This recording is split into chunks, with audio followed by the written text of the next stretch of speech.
Here's what you need to do. Press and hold the Shift key on your keyboard, then click the power button in the bottom right corner and select Restart. When the system restarts, keep holding the Shift key until the next screen appears. On the blue screen, click Troubleshoot, then Advanced Options, and choose Command Prompt. In the Command Prompt window, type regedit and hit Enter to open the Registry Editor. Select HK Local Machine, click File, then Load Hive. Navigate to System32, then Config, and select Software.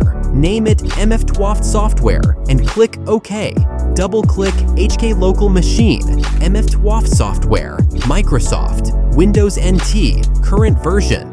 Find passwordless under Device, and double-click Device Passportless build version. Change the value data from 2 to 0, then click OK. Close all windows, click Continue, and let the system restart.